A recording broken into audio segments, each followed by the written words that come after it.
Welcome, dear Travella, to another quiet journey through time. Tonight, we drift gently into the fog-chased streets of Victorian London. Before the city fully wakes, before the markets open, before the mills grind and the lamps dim, there is a moment where the world is still wrapped in mist and silence, and that is where our story begins. If you're returning to this cozy corner of YouTube, I'm grateful to have you here again. If you're new, welcome. This channel is a peaceful refuge where real history is told softly, slowly, and with the intention of helping you unwind and fall gently into rest. As we walk through gaslit alleys, past quiet townhouses and humble kitchens, into marketplaces, mills, river lanes, and courtyards, I will guide you through a full day in Victorian London. From foggy dawn to soft evening, this story has no rush, no urgency. Nothing you need to remember, nothing you need to do. Just relax, breathe, and let the calm rhythm of history carry you. Settle into your blankets, let your thoughts drift, and allow your eyes to grow heavy as we step back in time together. And when the spoken story comes to an end, a long bed of gentle, relaxing music will continue on its own, giving your mind space to slip deeper into quiet rest. Now, breathe softly, and let us begin our walk through the fog and lamplight of Victorian London. You step into Victorian London at the gentlest edge of dawn, when the world is still wrapped in its thick blanket of fog and the streets breathe in a slow, quiet rhythm. The air greets you with a chill, the kind that settles softly against your cheeks and clings to the folds of your coat. It is not an unfriendly cold only, the kind that reminds you the city has been awake longer than you have. It exhales through every brick, every roof tile, every gas lamp glowing faintly in the gray. The fog curls low across the cobblestones in soft, swirling shapes. Sometimes it moves like drifting smoke, sometimes like slow water, pooling in dips and hollows as if the ground itself is thinking. When you take your first few steps forward, your boots touch the damp stones with a gentle tap that echoes more loudly than you expect. In this quiet hour, even the smallest sound seems to stretch. Above you, the lamps glow as rounded golden orbs inside their glass casings, each one flickering in the tired after hours of the lamplighter's nightly rounds. Their light is warm, honey-colored, softened by the haze, until it feels like the lamps are floating small suns, suspended in a gray sky. It still hasn't decided whether it wants to become morning. Their glow trembles as you walk beneath them, shimmered by the fog, and you feel as though you are moving through a painting where the details have not yet been finished. Somewhere far ahead, you hear the first clop of hooves. Slow, steady, muffled. The fog softens everything, turning the sound into something almost rhythmic, like a heavy heartbeat in the distance. You pose. The horse is not close enough to see, but you can sense its presence, a working creature beginning its long day of pulling carts, deliveries, or passengers who rise much earlier than they would prefer. A faint rattle of wooden wheels follows, bouncing mildly as it moves over uneven stones, and then the sound fades again into the mist. To your left, from beyond unseen rooftops, a gull lets out a sharp cry. It's a note that cuts through the fog like a thin blade. Its call carries the scent of the river damp, metallic, touched by the faint sourness of mud left behind from tides and barges. The gull cries again, then drifts into quiet, and you feel the Thames in its voice. Even without seeing the water, somewhere beyond these narrow lanes, the river breathes its own slow dawn. You draw your coat tighter around your shoulders and step forward again, moving deeper into the still sleeping city. These narrow streets twist and wind like threads woven through towering terraces of brick. Houses rise on either side of you, stoic and dark, their windows mostly shuttered. Above, barely visible, laundry lines stretch from one window to another, sagging lightly under cloth that families never had space to dry indoors. The shapes are blurred shirts, skirts, sheets, all muted outlines, swaying in the faintest hint of breeze. The city feels paused, as if holding its breath. Yet, it is not silent. Little sounds drift to you in a way that feels almost intimate. A faint cough from behind a closed door, a latch gently clicking open somewhere out of sight. A rustle of fabric as someone pulls a curtain to peek at the morning. Even the quiet seems layered. made of whispers, sighs, and the half-hearted stirrings of people who have learned to wake before the sun. You walk onward, letting these tiny noises fold around you like a gentle blanket. The fog thickens, and for a moment, you can barely see your own feet. The ground, damp from the night's chill, reflects faint glimmers of lamplight in scattered fragments. The air smells of damp wool, old soot, and faint ash scents that cling to every building and every coat in Victorian London. You inhale slowly.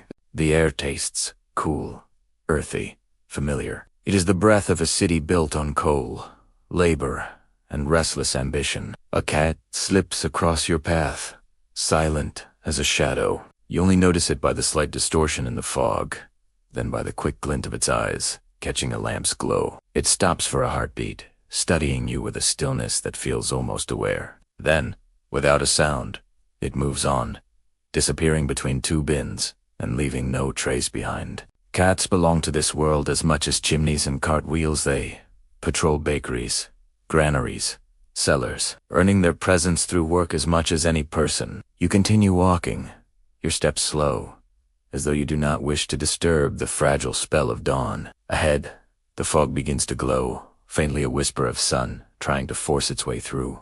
The light is pale, thin, barely warm. It presses against the mist like a timid guest, knocking softly at a door that no one has opened yet. You turn onto a broader lane where the ground dips slightly. Here, the fog is thicker, settling low like a pooling river of gray. You tread carefully, listening to the world around you. A soft thump echoes a wooden crate being lifted onto a cart. Then, nearer to you, the hollow clink of metal, gentle and patient.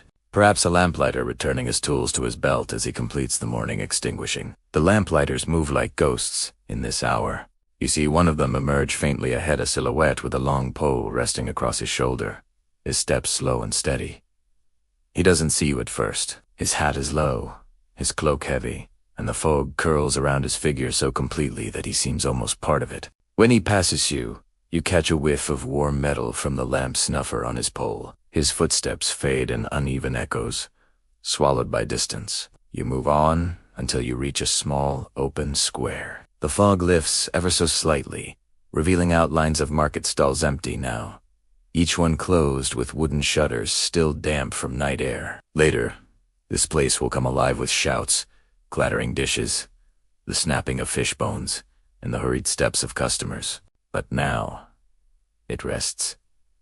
Quiet, cold, peaceful. A lone dog sniffs near a pile of wilted vegetable leaves left from yesterday's trade. It pays you no attention. Its body blends into the mist as though it belongs there, as though it is another drifting creature in a world built of murmurs and smoke. Here, in this square, you pause. You breathe. You feel the city's pulse bare, faint, slow.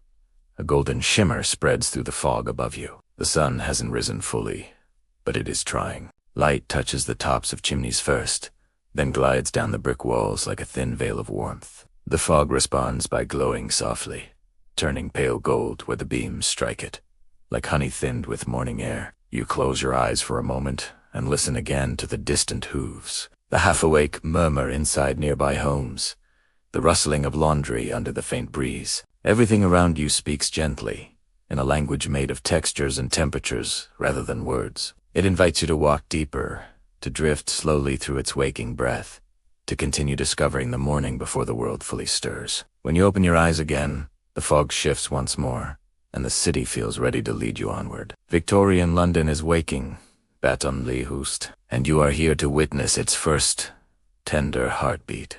You step away from the open square, letting its soft quiet fade behind you as you move deeper into the maze of Victorian London's early morning streets. The fog follows you like a gentle companion, swirling low around your ankles and brushing lightly against your coat, as if urging you onward. Ahead, the narrow lane widens into a long stretch of residential street, one lined with endless rows of brick homes repeating themselves into the misty distance. The houses rise like patient sentinels, identical yet each holding its own quiet story behind shuttered windows and soot-darkened walls. Their bricks, once bright red, have been stained over the years by coal smoke, winter storms, and the unrelenting breath of the city. Now they sit in shades of brown and gray, softened by fog, their edges blurred until they seem less like individual buildings and more like a single sprawling structure with many hearts inside. You walk slowly, letting your steps sink with the gentle rhythm of the waking city. The cobblestones here are uneven, worn by countless feet, hooves, and cartwheels. They glisten faintly beneath the gas lamp's orange glow, reflecting small spots of light like scattered puddles of melted gold. Each stone seems to carry a memory of hurried boots, playful children's hops, the stumbling steps of workers returning home late at night. Above you, laundry lines stretch from window to window like delicate bridges across the narrow street. Some hold shirts or petticoats that sway in the faintest breath of morning wind. Others hang heavy with blankets that families hoped would dry overnight. But the fog has made everything damp again. You can almost imagine mothers waking soon, touching the cloth and sighing softly before preparing the morning's first chores. A door opens somewhere behind you, Gento. Cautious hand closes with a soft thud. A man heads down the road at a brisk pace, collar raised, hat pulled low. His steps are clipped and familiar, as if he has walked this route every morning for years. He disappears into the fog with practiced ease, and you are left once again in the hush of early light. You continue forward, passing small iron railings that separate each home from the pavement. Some railings lean slightly, bent by years of use. Others are straight, but rusting at their edges. Behind them sit narrow front steps, dusted with soot. A few houses have potted plants dry, struggling sprigs left from warmer seasons, but most display only a simple wooden door, and the faint remnant of chalk numbers marking deliveries. The fog drapes over everything like a second skin. You catch the faint scent of chimney soot in the air as the first household fires begin to stir. It mingles with the sharp tang of morning frost, creating an aroma that is both cold and warm,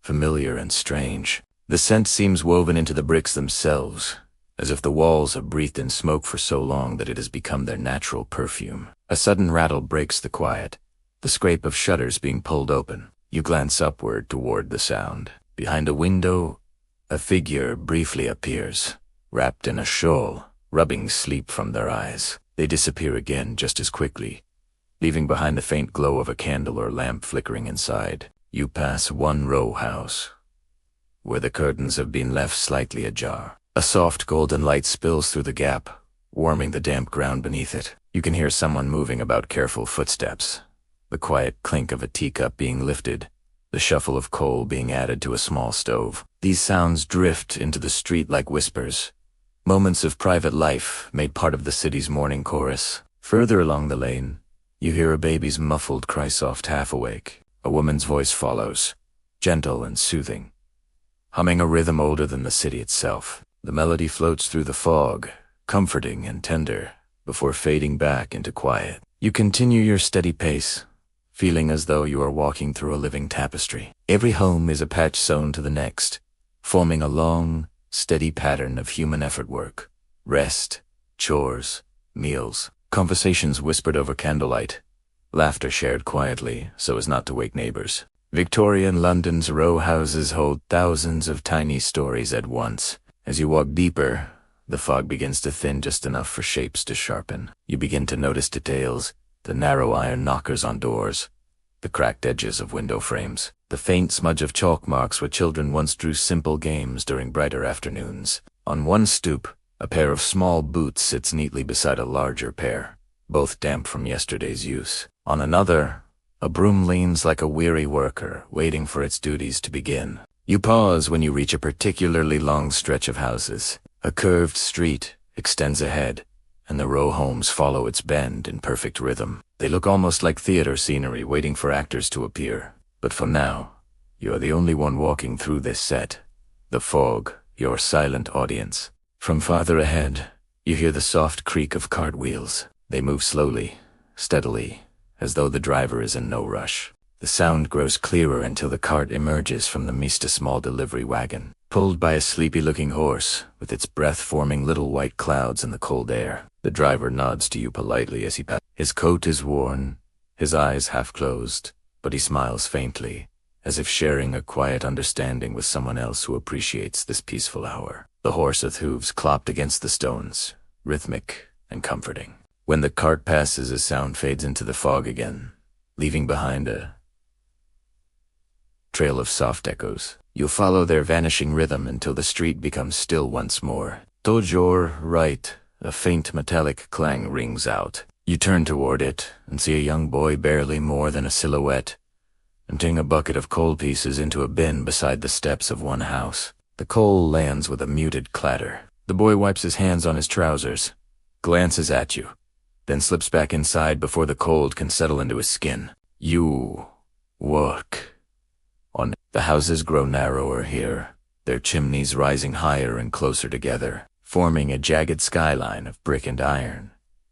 A thin trail of smoke escapes from one of them, curling into the fog like a thread being pulled upward. The smoke smells faintly of peat and old wood, scent richer and earthier than the usual coal fires. A small cat sits on a windowsill ahead, its fur puffed against the cold. It watches you with a slow blink, then begins to groom its paw lazily, unbothered by the hushed world around it. The cat's calm presence makes the street feel even softer, as though the entire row of homes has taken a deep breath and decided to rest just a little longer. Through a partially open door, you hear someone sweeping gently, brushing rhythm. The broom moves across a wooden floor, sweeping away soot or crumbs or the remnants of yesterday's footsteps. The sound is soothing, steady, almost meditative. You linger for a moment, listening to the back and forth motion, before continuing your wander. You reach a corner where the row homes turn sharply to follow the curve of the street. A lamppost stands at the bend,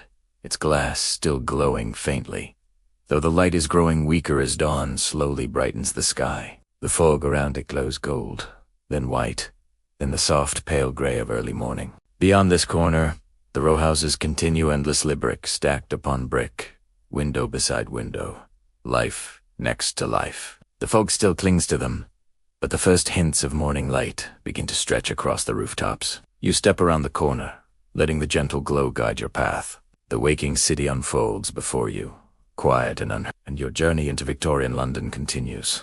You leave the long rows of brick homes behind you, turning onto a smaller side street where the fog hangs lower, as if guarding the quiet secrets of those who live here. The houses are closer together now, narrower, their fronts pressed in tightly as though huddling for warmth. The air feels different, denser, more intimate, carrying the faintest hints of last night as smoke and a whisper of boiled potatoes lingering from yesterday as supper. You pause outside one modest home with worn steps and a simple wooden door. Its paint is chipped, its iron knocker rusted around the edges, but it holds a warmth that draws you inward. You place a hand on the railing, chilled and damp beneath your fingers, and step closer. The faintest glow seeps through the gap beneath the door, and a soft stirring comes from within. You gently cross the threshold, not as a visitor who knocks, but as a quiet observer who drifts like the morning fog, and inside, you find yourself in the front room of a working-class Victorian household.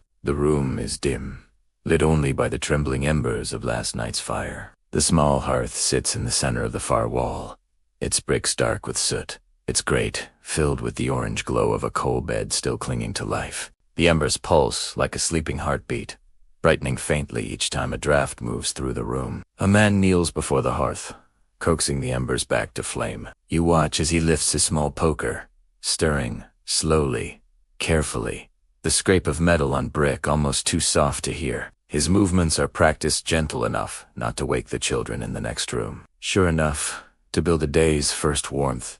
When the embers flare, he adds 2 small lumps of coal, placing them with the tenderness one might give to a fragile task. The flames accept the offering, licking up the edges, a faint crackle breaking the hush. Behind him, on a simple wooden table, sits the family's breakfast.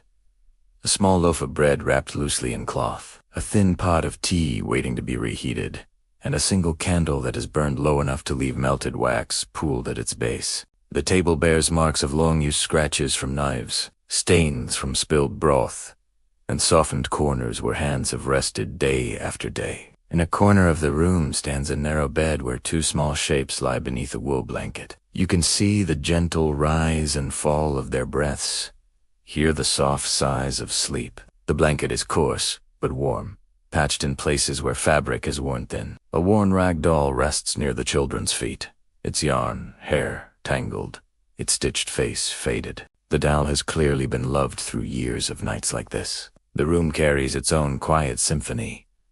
The faint tick of a small wooden clock, the whispered hiss of the rekindling fire, the slow breathing of the children, and the soft hum of the mother stirring awake. She appears from a small doorway, her movements quiet and measured. A shawl is tied around her shoulders, and her hair is gathered in a loose knot, still undone by sleep. She moves to the table first, lifting the cloth from the bread, assessing how much remains. She breaks a small piece with practiced fingers, testing its dryness. A thin smile touches her lips' relief.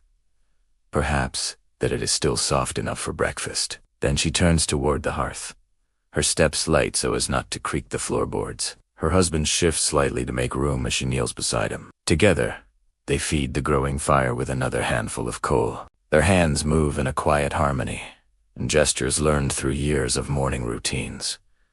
They don't speak. They don't need to. Their silence is a language of its own. You stand near the table, watching the glow from the hearth stretch slowly across the room, revealing more details as it warms the air. The shelf holds a small collection of chipped cups and mismatched plates. A single framed sketch hangs crookily on the wall. Perhaps a keepsake, perhaps a child's drawing. Near the door, a pair of work boots sits next to two smaller shoes and a pair of tiny, worn slippers. The father rises and approaches the boots. He taps them on the floor to shake off yesterday's dust, then sits to pull them on. His movements carry the weight of habit, but also the quiet determination that many working men wore like a second skin. He tightens the laces firmly, knowing the long day ahead will demand strength and silence. When he stands again, the room brightens, with the soft light of dawn filtering through the curtains. The fog outside presses against the window, but the thin glow of morning finds its way in. The mother now tends to the tea. She pours water from a small pitcher into a kettle, then places it on a hook over the fire. The metal warms quickly, its sides beginning to hum with heat. Soon, a gentle hiss begins, a promise of steam, of warmth, of the first shared comfort of the day. She divides the loaf into careful portions, making the bread stretch as far as it needs to. Her fingers move with an economy born of necessity, but also of care. Every slice has purpose. Every crumb belongs somewhere. The children begin to stir. A soft rustle, a sleepy murmur. A small yawn that fills the quiet. The mother turns, her expression softening. She crosses to the bed and gently pulls back the blanket, revealing two tousle-haired little faces blinking into the dim light. She smooths their hair, straightens their collars, and whispers a greeting for the morning. The children rub their eyes, stretching their small limbs with drowsy curiosity. You watch as the household gradually shifts from stillness to wakefulness, like a lantern slowly brightening. The father dips a cup into the kettle and pours a small amount of tea into a tin mug. He sips it once, testing its warmth, then hands it to his wife before preparing his own. The children receive only a watered-down portion, but they hold their cups with both hands, as if cradling something precious. The fire glows brighter now, its warmth spreading through the room, its light touching each face with the gold of a rising dawn. You notice how the walls, though stained with soot, feel soft by years of life. How the floorboards creak in a familiar rhythm. How every corner of this home has been shaped by hands that work, hope, and hold on. It is not spacious. It is not polished. But it is alive. The mother helps the children dress, pulling small wool coats around their shoulders. The father lifts his cap from a hook by the door, brushing off a thin layer of ash. He places it on his head with a slow, steady breath.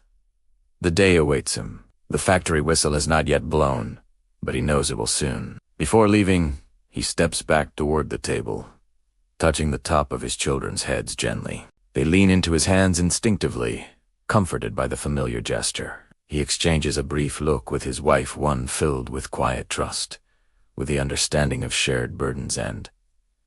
Then he opens the door. The morning fog spills into the room for just a moment, mingling with the warmth inside. The father steps out into the pale light and disappears down the lane, swallowed by the mist. The door closes softly behind him. Inside the home, the mother gathers the remaining crumbs from the loaf, saving them carefully for later. The children finish their tea, warming their hands by the fire. Life moves forward with gentle purpose, and as you step back toward the doorway, preparing to leave this quiet, tender world behind, you feel the warmth of the hearth linger on your skin. A small reminder of the resilience tucked inside every brick home on this fog-wrapped street. When you step out again, the fog greets you once more soft, familiar, patient, inviting you deeper into Victorian London's waking day. You step out from the quiet warmth of the small home, and the fog greets you again like an old companion curling around your coat, brushing softly against your hands, and settling low along the cobblestones as though guiding your way forward. The narrow lane opens into a slightly wider street, where houses lean shoulder to shoulder, their windows still mostly shuttered. The city is waking. Cautiously, gradually, you begin walking, feeling the cold air cling to your breath. And as you wander, you begin to sense the rhythms of early morning survival that shape every working household, the rituals of water, fire, warmth, and the endless small labors that make the day possible. Ahead of you sits one of the public water pumps, an old iron handle, thick with rust where countless hands have worn it down. The pump stands in the center of a shared yard surrounded by homes, its presence as essential as the air itself. Even now, in this fog-draped hour, several figures gather around it, each holding tin buckets, pottery jugs, or small wooden pails. You move closer, listening to the soft chorus surrounding the pump. A woman in a shawl grips the handle with both hands, pulling it down slowly. A low metallic groan responds, followed by the thick splash of water pouring into her bucket. She poses, waits, pulls the handle again. Another slow groan, another splash. The effort is visible in the way her shoulders lift and lower, steady and practiced. You realize she has likely done this every morning for years before cooking, before washing, before anyone else in her home is even fully awake. Water is a ritual of necessity, not choice. Nearby, a young boy waits with a cracked clay jug, rocking back and forth on his cold feet. He yawns, rubbing his nose with the back of his hand. When the woman finishes, she steps aside, and the boy repeats the ritual, though the handle is heavier for him, and he must put all his weight into pulling it down. The water spits out unevenly at first, then flows more steadily. He grins a little, proud of his success, even in this small victory. You watch the water shimmer faintly in the morning light before it is gathered into vessels and carried carefully back to the homes that need it. Every drop is precious. Every bucket comes with responsibility. As you stand there, a breeze shifts the fog enough for you to glimpse the nearest row of houses. In several windows, movement flickers shadows, passing behind curtains, hands stirring pots, silhouettes bending near fireplaces. You follow the pull of the scene, drifting toward one of the open doorways. Inside, a woman kneels beside a large basin. She pours water from her bucket into it, the surface rippling gently. Her breath forms tiny clouds in the cold air as she lifts a bar of rough soap, setting it on a wooden platform beside her. Laundry day is coming. Perhaps today. Perhaps tomorrow. In these homes, laundry is rarely a single. Charit is a full-day commitment. She dips her hands into the water, testing its temperature, and then begins to scrub a garment slowly, rhythmically each motion, wearing down the fabric, but bringing back a little of its life. You linger only a moment, not wanting to disturb the quiet concentration surrounding her task. You continue walking, drawn now by the soft crackle of early morning fires being coaxed to life. If water is the foundation of survival, fire is its heartbeat. The scent of smoke grows stronger as you turn another corner. Several homes emit thin trails of chimney smoke, some steady, others sputtering. Every home must tend to the hearth, for without it, there is no warmth, no cooking, no safety against the cold that clings to every brick. You stop beside a doorway left slightly ajar. Through the small opening, you glimpse a man kneeling before a hearth, just like the father you saw earlier, but his fire is stubborn today. The embers have nearly died, leaving behind only a faint glow. He tries again, placing a small twist of paper beneath the coal, gently blowing on the embers until they brighten ever so slightly. Still not enough. He reaches for something by his side, a small cloth pouch tied with a thin string. From it, He pulls several dried orange peels, brittle and curling at the edges. He holds one between his fingers, then gently slides it beneath the coal. The moment the flame touches it, a warm citrus scent fills the room. The peel burns quickly, crackling gently, its oils sparking tiny flames that leap upward. It works. A flame blossoms slowly, then grows. You can almost smell the faint sweetness from where you stand, mingling with the sharpness of soot. These orange peels saved from winter markets, dried on windowsills, are not luxuries. They are tools, passed down through households as tricks for coaxing fire to life, even on the dampest mornings. The man leans back, satisfied. He warms his hands over the growing flame before rising. The fire will be ready for boiling water, warming tea, heating the single pot from which the day's meals will come. You drift away, quietly, stepping back onto the cobblestones. Farther down the street, a woman shakes out a small wool blanket by her front door. The blanket releases a cloud of tiny particulate soot dust, faint traces of coal. She snaps it once more, then drapes it over the railing to air out. Victorian homes hold onto soot, the way trees hold leaves. It settles into fabrics, onto hands, inside lungs. Every day begins with shaking it out, and every night it settles in again. Near her feet lies a large clay brick wrapped in torn cloth. She picks it up gently and carries it inside. You know this object well, already the family's bed. Every night, bricks like these are heated in the hearth and placed beneath blankets to take the chill from cramped bedrooms. In morning, they cool again, waiting for their evening purpose to return. You walk further, passing households in various stages of morning readiness. One woman pours water through a thin cloth, straining out soot before it can be used for tea. Another rinses a pot outside, tipping it carefully so as not to waste more water than necessary. A young girl sits on a step, warming her hands over a tiny metal stove while her mother lights it from coals carried in a small tin. Everywhere you look, you see survival not as a dramatic struggle, but as a series of small rituals, quiet, humble, essential. Each action is a stitch in the fabric of life here. Fetch water. Make fire. Prepare warmth. Begin again tomorrow. The fog shifts once more, curling around chimneys and gathering along the street like a slow river. In its softness, the sounds of these survival rituals fade into a comforting hum. The scrape of coal, the splash of water, the crackle of fire, the whisper of blankets being aired, the steady rhythm of hands that have learned to make do. You pause at the end of the street, turning back to take in the entire scene. Fog rolling between houses, fires glowing faintly behind windows, people beginning their day with quiet purpose. It feels like watching the city breathe, not with haste, but with a calm endurance that has carried generations through countless mornings like this one. You breathe in the cold, coal-scented air and continue onward, deeper into the waking world of Victorian London, where the simplest rituals carry the weight of survival, and where each new dawn begins with water, fire, and the hope for warmth. You continue along the quiet street, letting the soft rhythms of morning guide your steps. The fog has thinned just slightly, enough for the pale glow of dawn to settle gently across the rooftops. Smoke drifts upward from chimneys in wisps that remind you of lingering dreams, stretched, slow, reluctant to fade.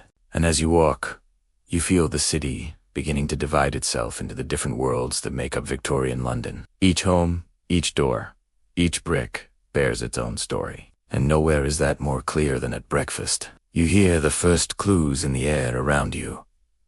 A kettle's soft hiss, the crunch of bread being sliced, the clink of tin mugs on wooden tables, the faint sizzle of something frying somewhere far beyond the fog. You follow these gentle notes, drifting from one household to the next, watching how different families greet the first meal of the day. The working poor, you begin in the narrow streets where homes sit shoulder to shoulder, where the fog lingers longest and the air smells of coal, dust, and morning frost. The houses here are small, their fronts worn, their windows smudged with the soot of 100 nights. Inside one of them, you find a family gathered around a simple wooden table. The mother places slices of bread onto a tin plate, bread saved from yesterday's loaf, intentionally baked, dense enough to last several days. The crust is tough, the center dry, but she softens each slice with a quick dip into warm tea. The tea itself is weak, almost colorless, brewed from leaves reused far beyond their prime. A young boy takes his cup with both hands, savoring the warmth more than the flavor. His sister carefully dips her bread, watching it soften just enough to chew. Their movements are slow, quiet, respectful of the little food they have. The father sits beside them, boots already laced for work. He breaks off a small piece of his bread and hands it to the children. They accept without protest, accustomed to sharing, accustomed to the idea that every mouthful matters. You inhale the faint aroma of the breakfast bread tea. Cool smoke and feel how much care has gone into stretching these small portions. Nothing here is wasted. Nothing can be. As you slip out through the door, you notice several neighbors doing much the same. One woman sets a kettle on her stove, parting the thin curtains to let more light in. Another man stands outside a bakery stall, buying yesterday's rolls for lower price rolls, tougher than fresh ones, but far more affordable. He tucks them carefully into a cloth and heads home. The morning unfolds through humble flavors.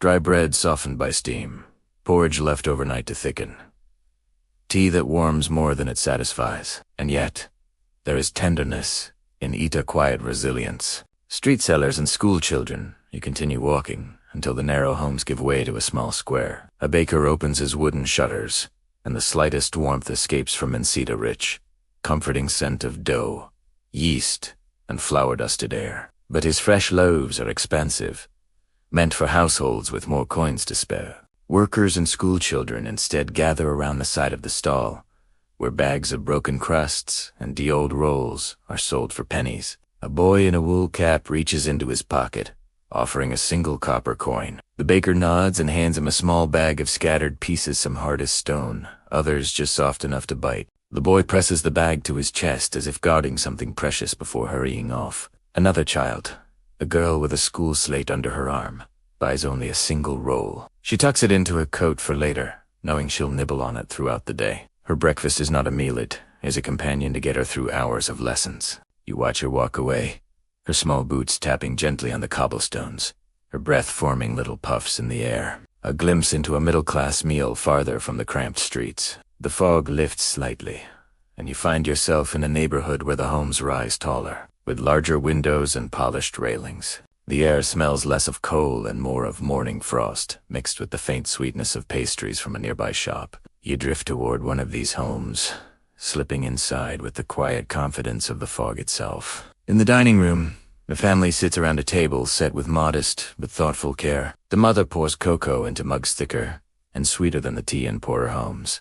The father unfolds the morning newspaper, its pages crackling softly in the still air. A pot of porridge sits steaming in the center of the table, alongside a small plate of butter, a jar of jam, and a basket containing soft rolls. The children speak in hushed tones. They pass the jam carefully, mindful not to take too much. They butter their bread with practiced strokes.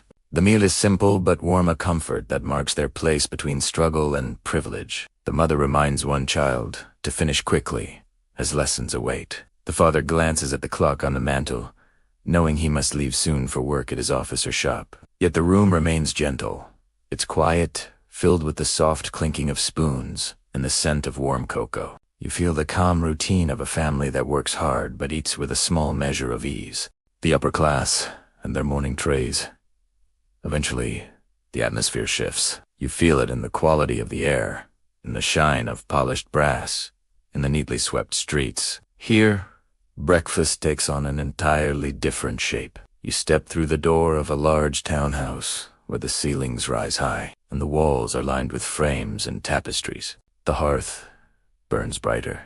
The carpets muffle the sound of every footstep. But it is not the family who prepares the meal. Servants glide quietly through the halls, dressed in crisp uniforms, despite the early hour. In the kitchen below stairs, you see eggs frying in butter, slices of ham warming on a large iron pan, and fresh bread being cut into thick slices. Steam rises from kettles.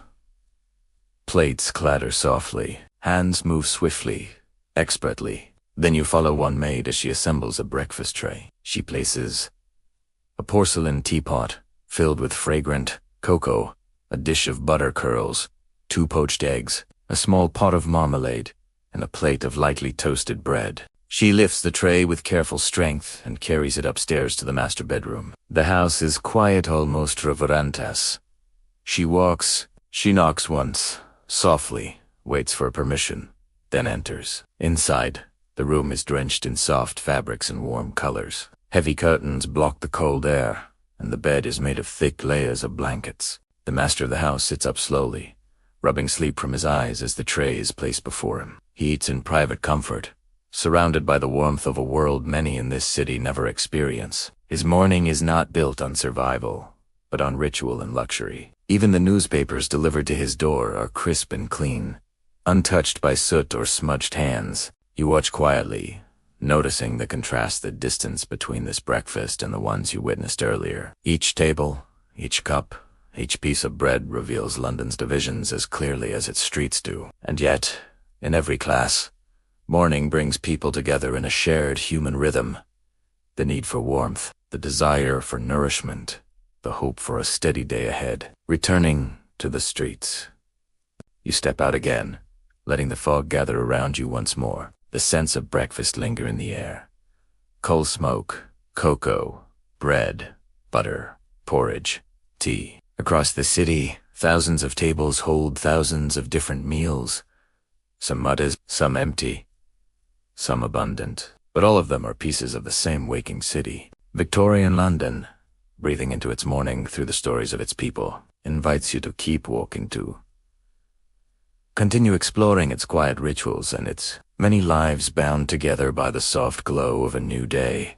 You walk onward, letting the narrow residential streets fade behind you as the fog lifts just enough to reveal the faint outlines of a broader road ahead. The world is stretching now, gently, as though London has taken its first quiet breath and begun to open its eyes. The early morning air still carries a cool bite, but there is a sense of movement within its soft footsteps, muted voices, and the steady murmuring of a city beginning its long day. As you step into the wider street, the fog shifts like a curtain being slowly drawn back. You can see more now. The sloping rooftops, the uneven chimneys, the thin threads of smoke drifting from upstairs windows. The gas lamps along the road flicker weakly, their glow no longer needed as dawn takes hold. One by one, their flames pale against the growing light. Ahead of you, a shopkeeper kneels outside his storefront, sweeping yesterday's dust from the doorstep with a small broom. His movements are unhurried, each stroke soft and rhythmic, the bristles whispering across the stone. A cat lounges nearby, curled atop a crate, watching his work with half-closed eyes.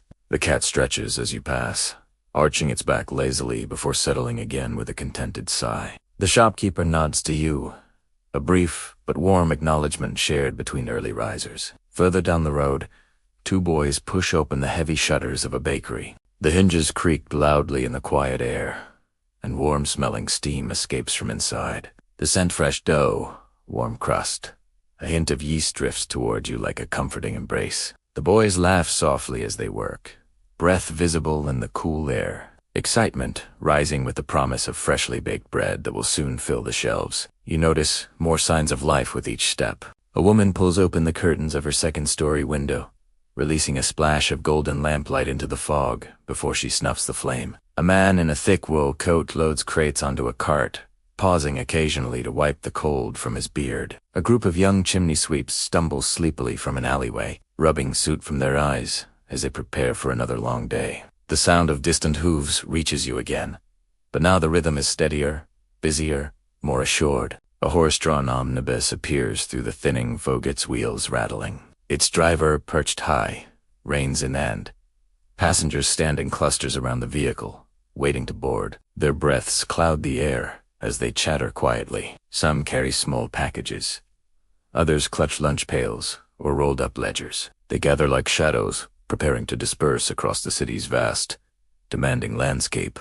You watch as the conductor hops down and calls out the route in a practiced voice. His words echo gently across the cobblestones, softened by the mist. Passengers climb aboard, each step thudding softly on the wooden steps. The omnibus sways slightly as it fills, then pulls away, wheels clattering, disappearing again into the city's swirling morning breath. As you continue, the pace of the street subtly quickens. The hush of dawn begins to blend with the quiet bustle of early rising workers. A milkman walks briskly beside his cart, lifting glass bottles with careful precision and placing them on doorsteps. The bottles clink together, a soft, musical sound that punctuates the silent morning like a row of tiny bells. Near a small public square, a musician with a barrel organ begins to turn the handle. The tune starts faintly, notes wheezing into life as if the instrument, too, has just woken from sleep. Slowly, the melody grows clearer, whimsical, wandering song that drifts across the pavement. You can see the musician's breath clouding the air with every exhale, his fingers red from cold. A few children gather nearby, swaying gently to the music, their hands tucked in their pockets to keep warm. The square itself is still mostly empty. Stalls remain closed, draped in canvas, boxes stacked and waiting for the day's trade. But you can sense the anticipation lingering here, like the first heartbeat of a market not yet alive. Within and o'er voices will rise, coins will clatter, and the square will fill with the scents of fish, fruit, meat, and baked goods. For now, it rests peaceful, still, dreaming beneath its fog-softened canopy. You walk past a butcheress shop where a man in a heavy apron sharpens his knives against a whetstone. The rasping sound is steady, metallic, precise. He pauses to wipe the blade, examines it against the dim light, and then continues. Behind him, you glimpse the interior of the shop, empty now, but soon to be crowded with customers discussing cuts of meat for supper. Beside the butcher, a seamstress opens the shutters of her tiny shop. Bolts of cloth-muted blues, soft browns, pale grays sit on the shelves inside, catching the faint light. She steps out to sweep the stoop, humming under her breath, the melody slow and soothing. Her broom moves with gentle repetition, the bristles brushing dust and fallen threads aside in tidy little arcs. You pause for a moment to listen. Her humming mingles with the barrel organ's melody, with the clink of milk bottles, with the soft conversation of workers gathering at corners, forming a quiet harmony that feels uniquely belonging to this hour. You continue your walk, feeling yourself woven into London's waking rhythm. The street slopes downward slightly, leading you toward the edge of a busier junction where more shops line the road. A bookseller props open his door and begins arranging worn volumes on a display outside. Their spines faded reds, forest greens, fraying browns lean against one another like old friends. He arranges them with care, as though each book carries its own fragile history. A young lamplighter walks past you, his pole resting across his shoulder. He moves with tired satisfaction, his night's work nearing its end. The lamps he lit last evening are now dim and unnecessary, ready to sleep until darkness calls again. He nods politely as he passes, the fog curling around his boots. Gradually, the sky brightens. The fog thins further, shadows shorten. Colors return to the world. The city is no longer it is stretching, stirring, yawning into its full self. The sounds around you grow fuller, though they still maintain a softness held over from dawn. Carts roll with firmer wheels, voices grow clearer, and the air fills with the promise of countless tasks and journeys waiting to unfold. You find yourself pausing at a corner where the street you followed meets another, equally alive with morning activity. Standing there, you really listen to the hum around you. Every sound, every footstep, every rattling wheel, every quiet greeting between neighbors blends into a comforting symphony. London is awakening, not abruptly, but gracefully, like a great giant lifting itself from slumber, stretching its arms over miles of brick and river and road. And you, walking quietly through its early breath, feel as though you are part of something immense, yet tender. A city that rises not with noise, but with the slow, steady unfolding of countless small lives, each contributing a single thread to the tapestry of the morning. When the breeze shifts and carries the scent of the river toward you, you know the city wants you to keep going, to follow its rhythm deeper into the day, deeper into the stories waiting in its waking streets. You move deeper into the waking city, following the soft hum that grows with each step. The streets widen here, stretching like long corridors lined with shops, workshops, and narrow alleys that disappear between buildings like quiet passages into secret worlds. As the fog thins, you begin to see the true texture of morning, the slow bustle of tradesmen preparing their stalls, the careful rituals of shopkeepers, and the small but meaningful rules that guide life on these streets. You walk past a butcher's shop first, its wooden sign swinging in the faint breeze. The man behind the counter has already rolled up his sleeves, revealing strong forearms dusted with floury white from sharpening his tools. He wipes his blade with a cloth, then lays it down with a purposeful click. Beside him, a young apprentice sweeps sawdust across the floor, gathering it into neat piles. Sawdust is their secret.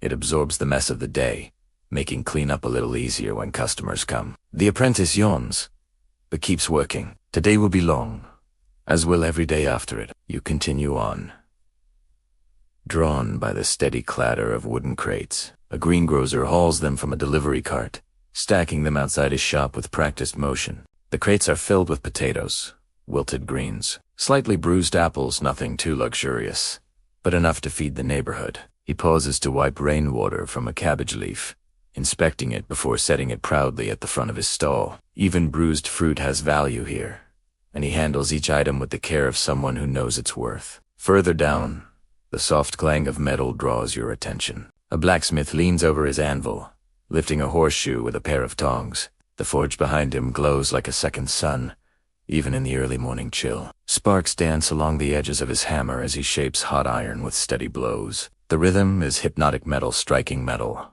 ringing in a slow, powerful beat that echoes through the street. Beside him, a small boy's son perhaps pumps the bellows, sending a burst of orange flame rolling upward. The child watches with wide, serious eyes, determined to match his father. Is his steady posse. You move on, allowing the warm clangs to fade behind you. Across the street, you find a carpenter's workshop, its wide doors propped open to let in light. Inside, the scent of fresh-cut wood fills the air, mingling with the dampness left by the fog. A carpenter stands over a workbench, smoothing the edge of a door frame with long, deliberate strokes. Curled shavings fall to the floor like thin ribbons, gathering around his boots. He looks up briefly as you pass, offering a nod before returning to his careful craft. Further down, a cobbler sits on a stool just outside his doorway, tapping nails into the sole of a boot. His hands move with graceful familiarity, stitching leather with thread pulled taut between skilled fingers. Beside him, several completed shoes rest in tidy rows, some polished, some patched, some made entirely from recycled leather. Every pair tells its own story of miles walked and miles yet to come. As you walk, the street gradually grows livelier. The once quiet corners begin to fill with movement, small trades, woven together like threads in cloth. A fishmonger lifts a wooden board of the morning's catch, the smell of salt water and river air drifting behind him. A flower seller unwraps a bundle of blooms, their colors muted by the fog but still bright enough to catch the eye. A knife grinder pushes his wheeled cart, stopping occasionally to test the spin of his sharpening wheel. Each trade has its rhythm, its sound, its scent, and each adds something vital to the city's pulse. You drift toward an iron railing near a busy intersection and pause to observe the flow of life around you. Cartwheels rattle over the cobblestones with differing tempos, some hurried, some may drag. Horses snort and stamp their hooves, shaking off the last of their sleep. Shopkeepers call soft greetings to one another as they unlock doors and prop windows open. The mingling noises build not into chaos, but into a layered harmony of human purpose. It becomes clear to you that these streets, though bustling, move according to unspoken rules, patterns woven through habit and necessity more than law. You watch them reveal themselves with every passing moment. On the left side of the road, slow-moving carts stay near the buildings, allowing pedestrians to step aside as faster traffic riders. Carriages keeps to the middle, flowing like a steady river toward the heart of the city. People walking carry themselves with a kind of alertness, stepping around puddles, crates, and one another with silent courtesy. A man with a ladder over one shoulder raises it slightly, every time he passes someone, lifting its weight to avoid knocking into hats or baskets. A woman carrying bread in a cloth-covered tray tilts it to her chest whenever someone brushes close, shielding the loaves like fragile treasures.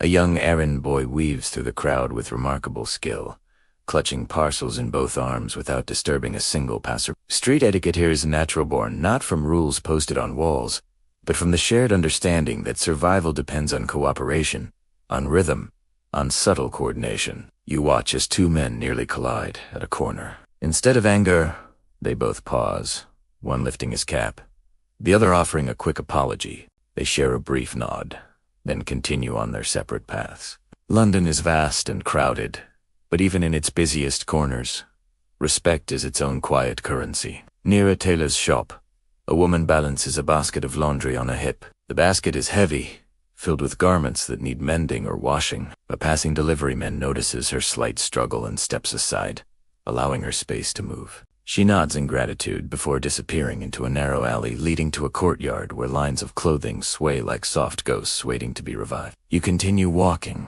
letting the trades and their rhythms sweep over you like a tide. The noises blend together now in a soothing, familiar pattern. Hammering, sweeping, sawing. Soft.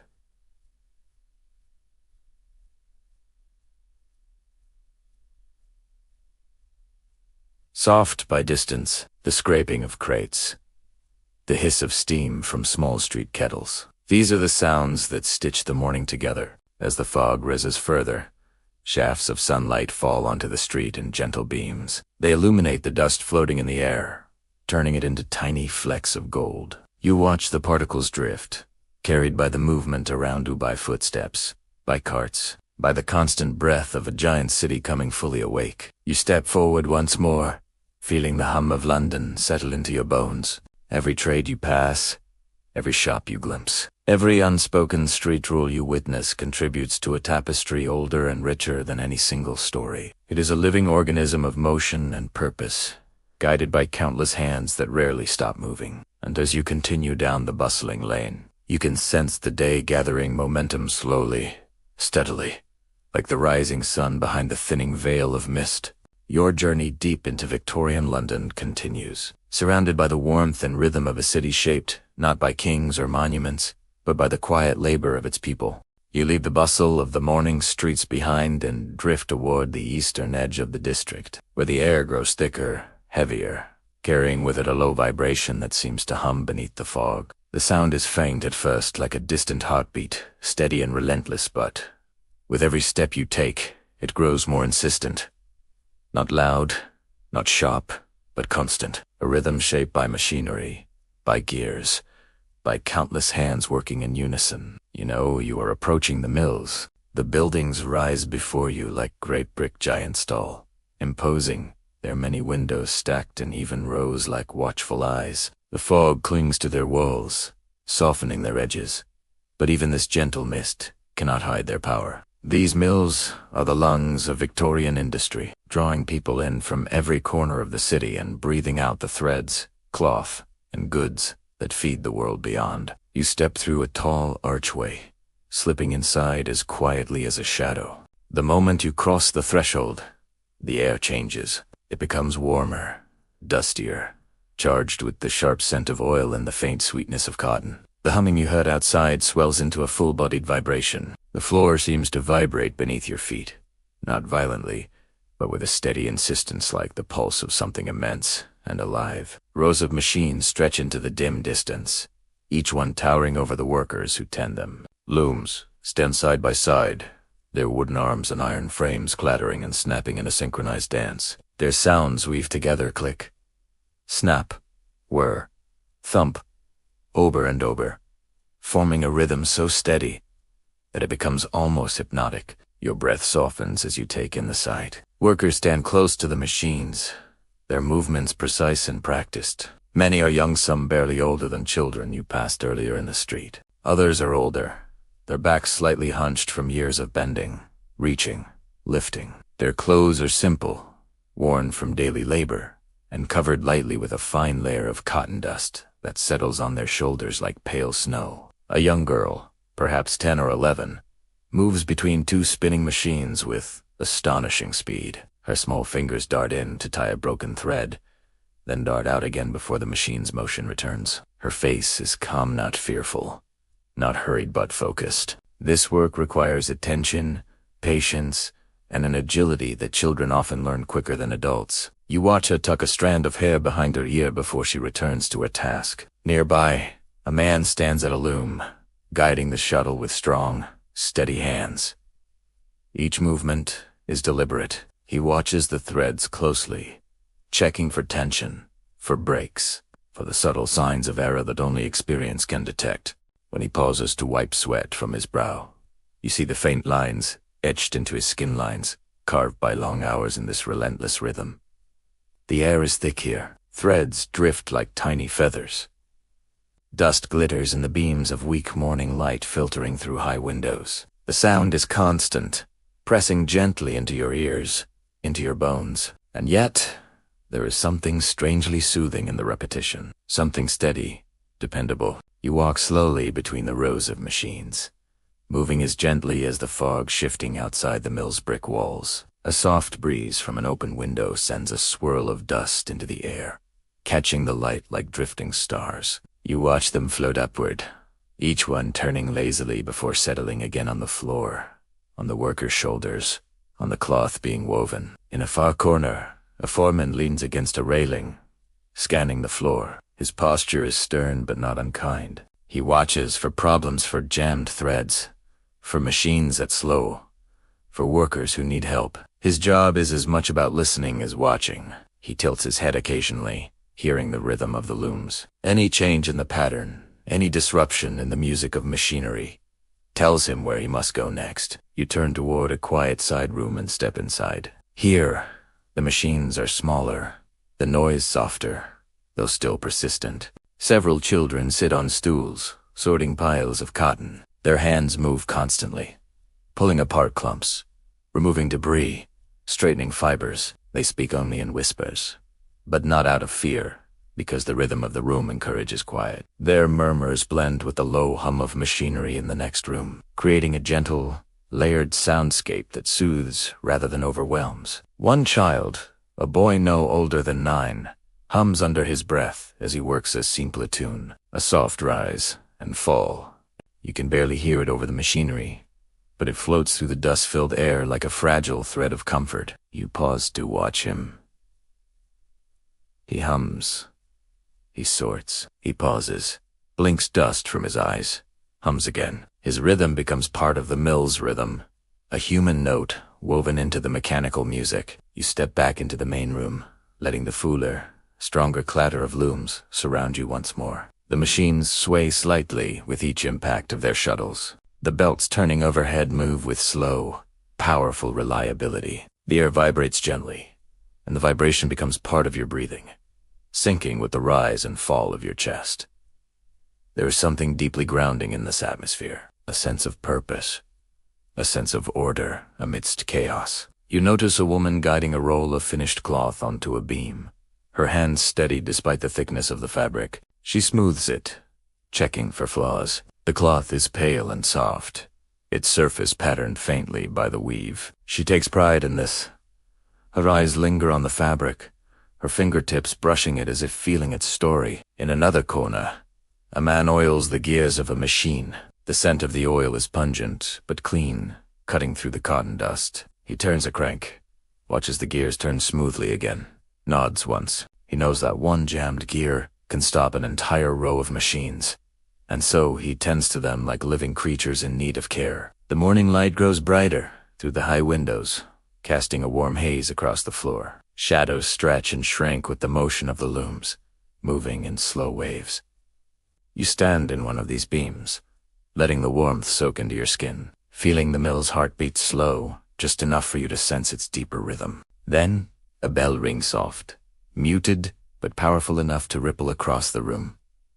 It is time for a short rest. The machines whir to a halt, their voices quieting one by one until the mill feels strangely hollow without their steady song. The silence that follows is not empty. It is full of breaths being released, shoulders relaxing, muscles stretching. Workers step away from their stations, dusting cotton off their sleeves, sharing a quiet word or nod with one another. The young girl sits on a wooden bench, cupping her hands around a tin of tea. The boy who had been humming earlier takes a small sip from his own cup, then hums again so softly you almost imagine it. You take in the scene gently, feeling the weight of the silence after so much sound. It settles around you like a warm blanket, soothing, comforting, earned. And as the workers rest, you step back toward the archway, ready to return to the quiet streets outside. When you cross the threshold, The fog greets you once more, cool and refreshing after the dusty heat of the mill. Behind you, the bell rings again, the signal that the looms will soon resume their rhythm.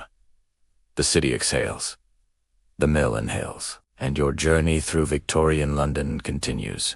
You step away from the mills, letting their steady hum fade behind you until the world becomes quiet again. The fog thins as you move into a different part of the city, where the buildings rise higher, their windows broader, their doors framed in polished stone. The air feels lighter here, touched not by the dust of industry but by the faint scent of fireplaces burning clean coal and the soft sweetness of scented oil lamps within. Your steps soften as you reach a wide boulevard lined with tall townhouses. Each one stands with a quiet dignity, balconies with wrought iron rails, smooth steps leading up to polished doors, curtains drawn in gentle folds behind tall windows. These are the homes of the wealthier families, those whose mornings unfold far differently from the ones you have seen in the cramped quarters and crowded mills. You move toward one of the grand homes, drawn by the faint glow behind the curtains and the gentle sounds of movement stirring inside. With the ease of morning fog,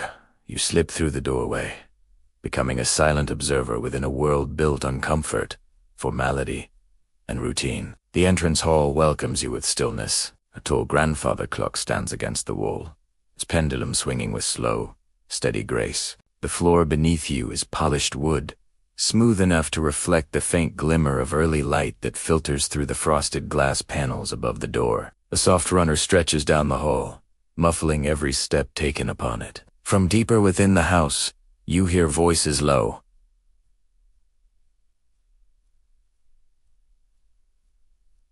measured, carrying the quiet confidence of people accustomed to speaking softly within large rooms. You follow the sound, moving down the corridor until the home opens into a grand dining room. Here, the ceiling is high, trimmed with intricate molding that catches the pale gold of morning light. A long table, gleaming with careful polish, waits in dignified silence. But it is not the family you see.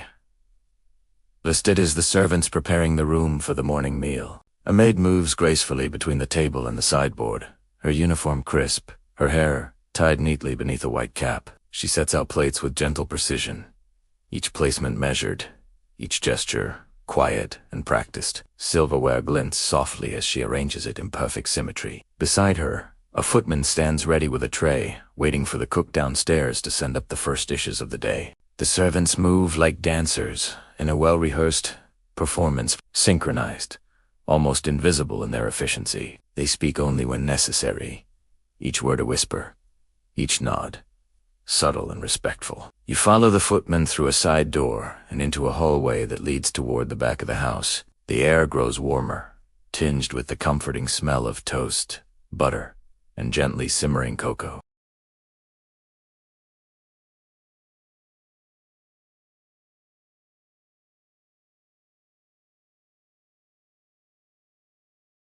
The cook stands at the large stove, her hands coated lightly in flour. She moves with confidence, turning eggs in a pan, slicing bread, testing the thickness of the cocoa with the back of a spoon. Her brow is furrowed, not with worry but with focus, ensuring every dish meets the standards expected upstairs.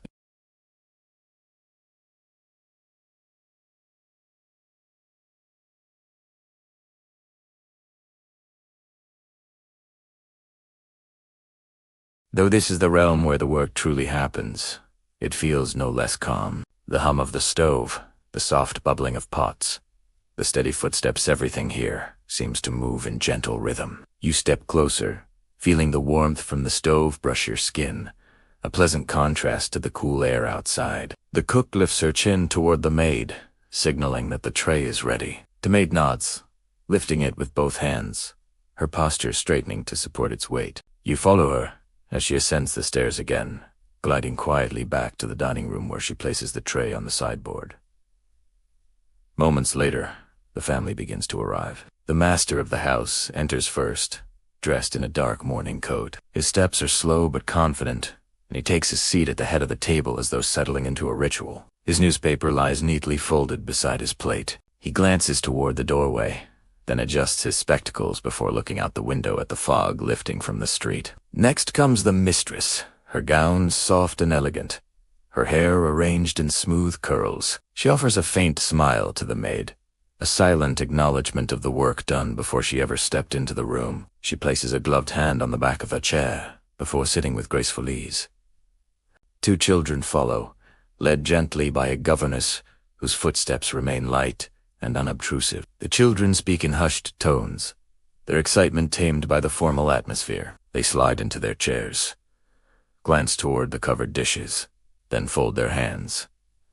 As they be togged, the footman steps forward and begins to uncover the tray's poached eggs, buttered bread, slices of ham, small bowls of marmalade. The mistress lifts her teacup, inspecting its clarity before taking the smallest sip. The room fills with gentle sounds, the soft clink of silver on porcelain, the smooth rustle of clothing as people shift in their seats, the quiet flipping of a newspaper page, a whispered question from a child to the governess. There is no rush here, no frantic gestures, no scarcity, only a calm ritual that unfolds each morning with predictable grace. You move through the room slowly, watching the contrast between this world and the many others you've seen today. Here, warmth is abundant. Bread is soft and freshly sliced. Tea is brewed from leaves that haven't already been steeped several times. The food is flavored, not with necessity, but with preference. Yet beneath the polished surface, you sense something else. The steady, invisible presence of the servants who make this comfort possible. While the family dines in peace, the household staff is already preparing for the next task: laundry, cleaning, errands, the endless work that keeps the home functioning. The balance is delicate, maintained by practiced steps on both sides. As the family continues their quiet breakfast, you drift back toward the hallway, leaving them to their morning rituals. The tall windows glow with soft daylight now, illuminating every polished surface, every carefully arranged dish, every detail shaped by unseen hands. When you step back outside, the fog greets you gently, wrapping around your shoulders like a familiar shawl. The sounds of the wealthy household fade behind you, blending into the larger symphony of London's morning. You take a deep breath, feeling the cool air settle into your lungs, and continue onward toward the world behind the doors, where the true work of these households unfolds. Your journey is far from over. You leave the polished calm of the wealthy dining room behind, stepping once more into the gentle embrace of the fog outside. But you don't walk far. Instead, you let your path curve around to a quieter side entrance, of the same tall townhouse entrance used, not by the family, but by the people who keep the household alive. The door here is plain and narrow, its wood worn smooth by countless hands, boots, and deliveries. You slip through it like a soft draft of air, stepping into a world that lies just beneath the surface of the one you witnessed moments before. This is the realm of the servants, the hidden engine that keeps the elegant house running, the quiet army that works before dawn and long after dusk. A narrow corridor stretches before you, lit by a single lantern mounted to the wall. The flame flickers gently, casting warm light over the stone floor. Voices drift from deeper inside, soft, purposeful, familiar. You follow them and soon find yourself in the large kitchen, where several servants are already deep into their morning tasks. The cook stands at the center of the room, her sleeves rolled up, her front dusted lightly with flour. She moves with the confidence of someone who knows every inch of this space, every pot, every knife, every drawer. A large bowl of peeled potatoes sits beside her, ready to be chopped for lunch. In another corner, a pot of broth simmers on the stove, releasing slow, fragrant steam into the cool air. The cook hums under her breath, the melody low and steady, a rhythm that keeps her hands moving. Near the long wooden table, a scullery maid kneels over a basin of cold water, scrubbing a stack of plates. Her fingers are red from the chill, but she works with quiet determination. She scrubs, rinses, stacks, and reaches for the next dish without pausing. Each plate carries a faint shimmer from the water droplets that cling to its edge before dripping onto the stone tiles. Beside her, a younger maid polishes silver until it gleams softly in the dim light. Her cloth moves in small circles, coaxing shine from metal dulled by use. She examines each piece closely before placing it in a wooden drawer lined with tissue paper. She is careful with every fork, every spoon. Servants cannot afford mistakes. One dent, one scratch, and the consequences fall heavily on shoulders already burdened by long hours. You drift through the room, observing the quiet choreography. No one rushes. No one stops. Every movement flows into the next, with practiced ease. A footman appears in the doorway, carrying a stack of fresh linens over one arm. His boots make a soft sound on the stone floor, polished but not shiny. He exchanges a brief nod with the cook before continuing on, moving toward the laundry room where the laundress has already begun her exhausting day. You follow him, drawn by the steady slosh of water and the quiet grunt of effort. The laundry room is warm from the copper boiler in the corner. Steam rises from it in thick curls, fogging the small window and settling in droplets across the floor. The laundress, an older woman with hair tucked under a cloth cup, lifts dripping garments from the soapy water and drops them into a wooden tub for rinsing. Her arms are strong, shaped by years of lifting heavy cloth. She works with quiet endurance, humming a tune that echoes faintly in the warm, moist air. A young apprentice laundress stands beside her, wringing out a sheet with both hands. The sheet twists and tightens, water pouring from its corners onto the stone floor where it gathers in small puddles. She pauses only long enough to wipe her forehead with the back of her sleeve before moving on to the next piece. You watch the steam swirl in soft spirals around their heads, turning the air thick and hazy. The warmth of the room wraps around you, soothing after the chill outside. Back in the hallway, the footman continues upstairs, and you follow him as he climbs the narrow servant staircase. The steps creak under foothold wood, worn by decades of hurried footsteps. The stairway leads to the bedrooms, where the chambermaids are already at work. In the first room you enter, a chambermaid stands beside a large bed, smoothing the covers with meticulous attention. Her hands move in steady sweeps, pressing out wrinkles, tightening the corners, arranging the pillows to sit at perfect angles. She steps back, examines her work, adjusts one fold, and steps back again.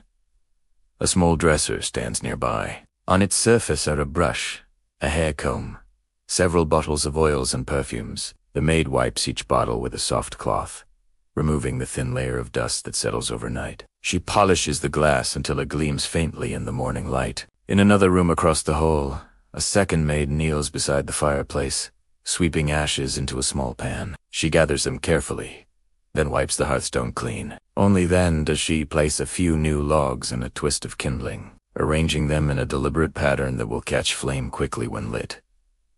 She steps back, satisfied another unseen flame ready to warm the room before its occupant ever feels the morning chill. The servant's world moves at a different speed than the rest of the house. While the family's day proceeds with calm rituals, the servants work continuously, each task timed precisely to support the next.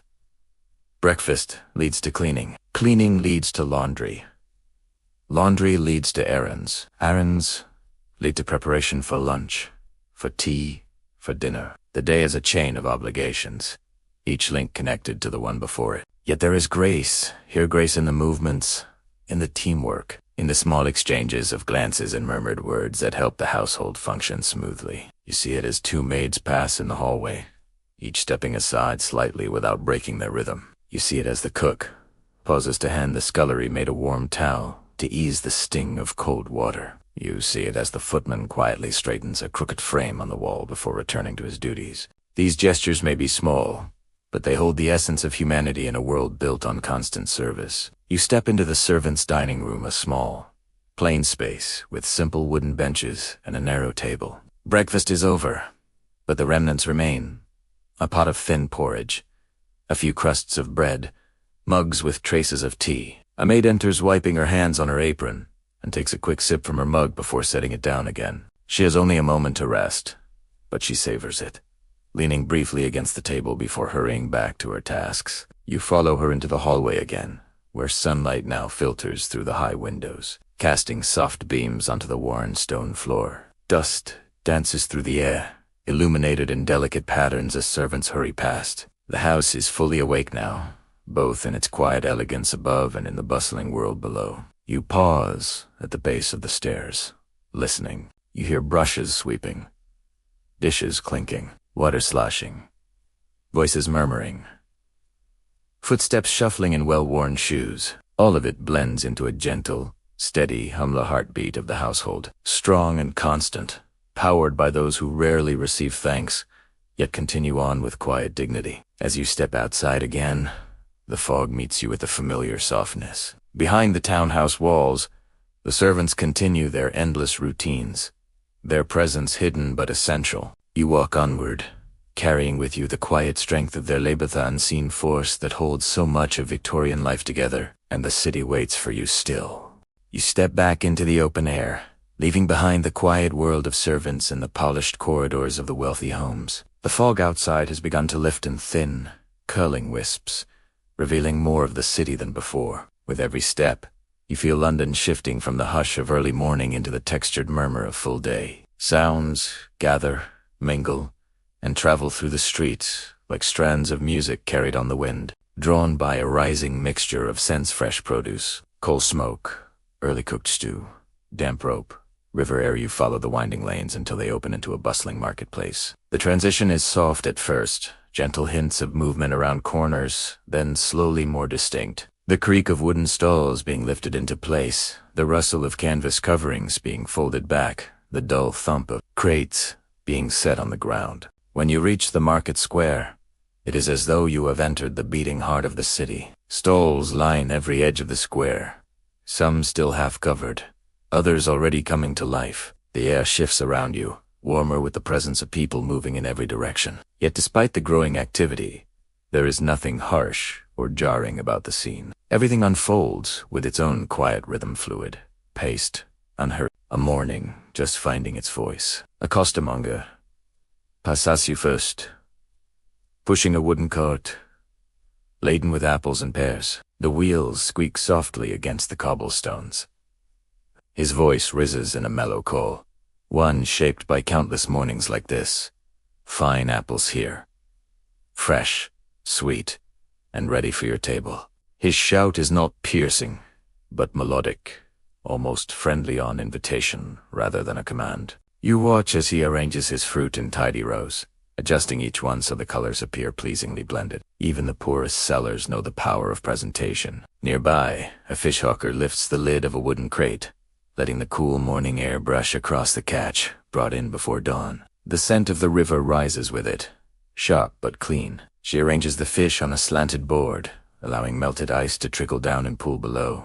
Her knife makes soft tapping sounds as she trims a few fillets, humming to herself in a low, even rhythm. Across from her, a flower girl shakes moisture from her small bouquet of blossoms, their petals still bright with early dew. The blooms: violets, daisies, small sprays of hardy greenhouse roses offer a tender contrast to the gray stone streets. She cradles them carefully, her fingers red from cold, her voice soft as she offers them to pass. The flowers look almost like pieces of the morning sky plucked and gathered into buncha. You continue along the row of vendors, each one adding a distinct thread to the market's tapestry. A knife grinder pushes his sharpening wheel into place, his foot resting on the pedal. When he begins to turn it, the metal spins with a faint whir that rises in pitch as it gains speed. The sound is smooth, surprisingly delicate for something meant to sharpen steel. Sparks flicker briefly when he tests a blade, bright enough to glow in the lingering mist. A barrel-chested man sells roasted chestnuts near the center of the square.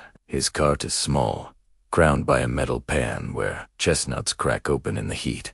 Their aroma floats on the air, warm, earthy, comforting. You watch as he scoops a handful into a paper twist for a young woman, her hands wrapped around it eagerly to warm her fingers. At another stall, a ginger beer seller fills small stoneware bottles from a wooden keg. The liquid froths gently, bubbling with its soft fermentation. He wipes the mouth of the keg with a cloth after each pour, murmuring short, friendly remarks to his customers. A small chalk sign beside him offers his price is clearly written, though smudged from repeated use. Further along, you come upon a seamstress who has set up a tiny roadside table. She displays ribbons, hand-sewn handkerchiefs, and bundles of thread. Her hands move quickly, mending a torn cuff while waiting for customers. The needle flashes in and out of the fabric with a soothing rhythm. Her expression calm and focused. You feel drawn to the tiny pricks of light that catch on her needle, each glint like the brief sparkle of morning dew. The market is beginning to fill, with people now Women with baskets, men with worksacks, children with pennies saved from yesterday's errands. The sounds weave together. Soft bargaining, rustling produce, the scrape of crates, the simmering hiss of small street stoves, the rumble of cartwheels rolling in and out of the square. Yet even in the busyness, there is gentleness. A woman buying cabbage pauses to fix the scarf of her small child. A man carrying bread offers a nod to the barrel organ player nearby. A dog trots between stalls, accepted as part of the market's quiet arrangement. Vendors laugh softly among themselves as they stack and sort. The city's energy is rising, but not sharply more, like the tide beginning to swell against a shoreline. You wander toward the far side of the square, where a group of street children gather with small baskets. They're selling whatever they can match us.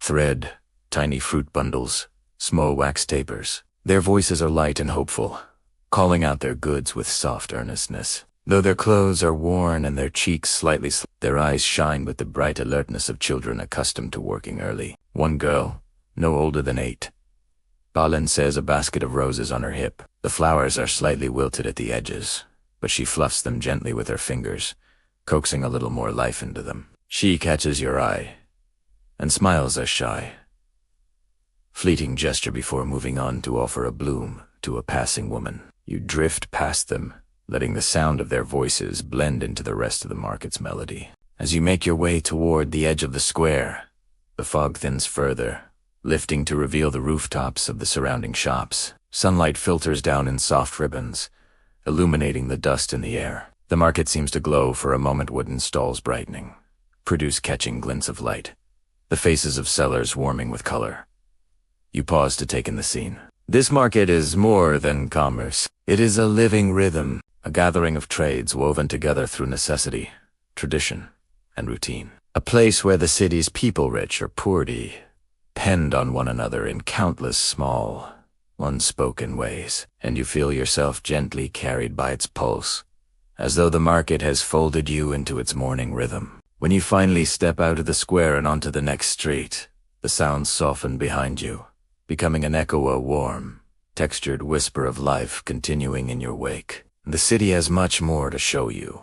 You leave the lively hum of the market behind, slipping once more into quieter lanes, where the fog lingers in soft ribbons between the buildings. The morning has matured now, warmed slightly by the rising sun, yet still wrapped in a gentle coolness that settles into your coat. As you walk, the city seems to shift around you, guiding you toward a world where women's hands shape much of the day, as quiet survival through patience, effort, and unbroken routines that stretch from dawn to dusk. You turn down a narrow passageway, where the houses sit closer together and the streets narrow like threads in fabric woven centuries ago. A faint sound drifts ahead of you, rhythmic splashing, scraping, brushing, the soft hum of women's voices mingling in calm conversation. You follow the sounds until the passage widens into a shared courtyard tucked between several rows of homes. Here, the heartbeat of women's daily labor is unmistakable. Laundry lines stretch overhead like pale ribbons,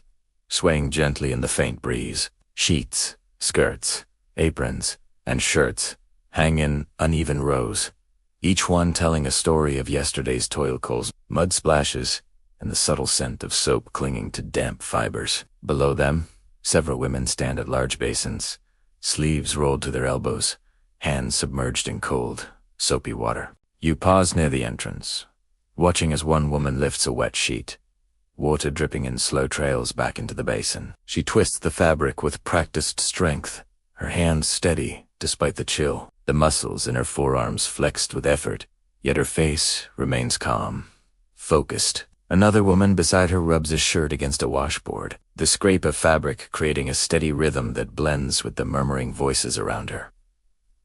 These women do not rush. Their movements are steady, grounded, rooted in the knowledge that the work must be done, and will be, as it has been for countless mornings before. A young girl joins the washing circle, holding a small cloth she has been tasked with cleaning. Her mother guides her hands gently, showing her how to scrub without damaging the fabric. The girl nods, concentrating with all the seriousness a child can muster. You see a flicker of pride in her mother as Isa, quiet acknowledgement of a skill being passed to the next generation. Not far from the basins, A group of women sit on low stools, sewing patches onto worn garments. Needles flash in small arcs, catching specks of sunlight that slip between the hanging sheets. One woman threads a new needle with squinting precision, biting her lip gently as she guides the thread through the tiny opening. Another mends a coat, smoothing each piece of fabric before sewing it into place. Their work is meticulous, their fingers nimble,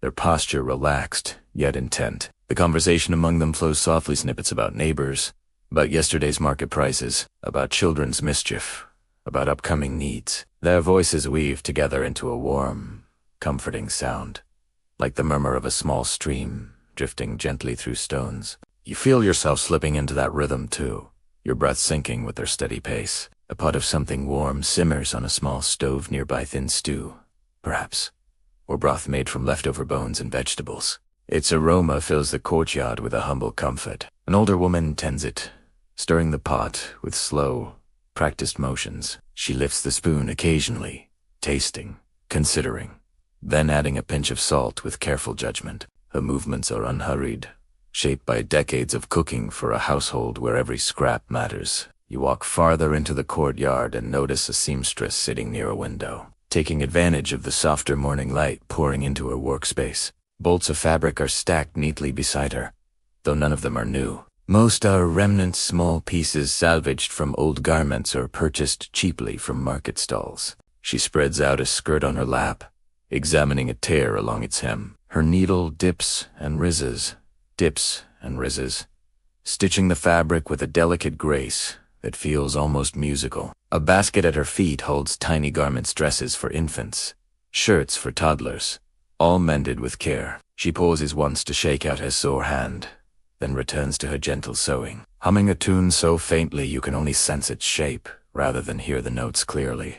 Beyond her, you see a mother tending to a small fire in a brick hearth built into the courtyard wall. She sets a kettle above the flames and waits for the water to warm. Steam curls upward, disappearing into the cool air. Her children sit nearby, drawing patterns in the dirt with sticks. She glances at them occasionally, fondness softening her expression each time, even as her hands continue their steady work. Nearby, another woman arranges herbs on a wooden table, bundles of dried lavender, mint, and rosemary. She ties them with thin string, forming neat clusters that will later be used for cooking, cleaning, or easing headaches. She works with the quiet focus of someone who knows the properties of each plant, selecting stems with intention, trimming leaves with care. These small bundles represent knowledge passed through generations, knowledge that keeps homes cleaner, meals tastier, and ailments less burdensome. A faint breeze stirs the courtyard, rustling the hanging laundry and carrying the scent of herbs across the air. You breathe deeply,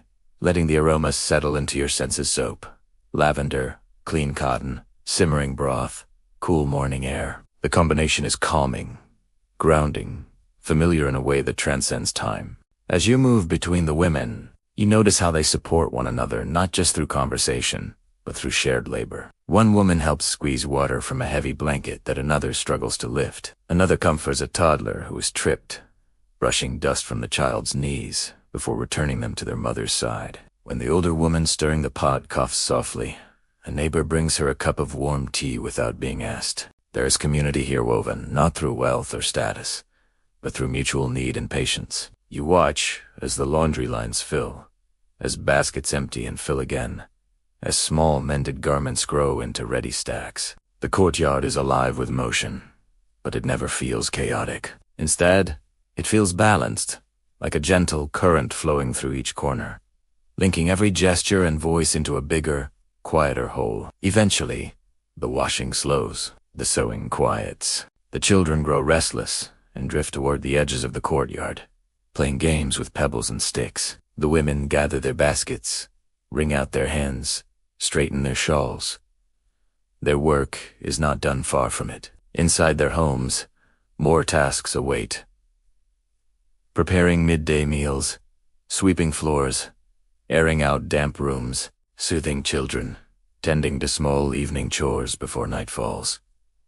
Yet for a moment, you feel the calm satisfaction of this shared labor, settling over the courtyard like a warm blanket. These women have shaped the morning with their hands, their skill, their quiet endurance. You linger just long enough to feel the echoes of their work in your own breath, steady, soft, purposeful. Then you step back through the narrow passageway, letting the courtyard's warmth fade into the fog as the city gently guides you onward, toward the lives of its youngest inhabitants.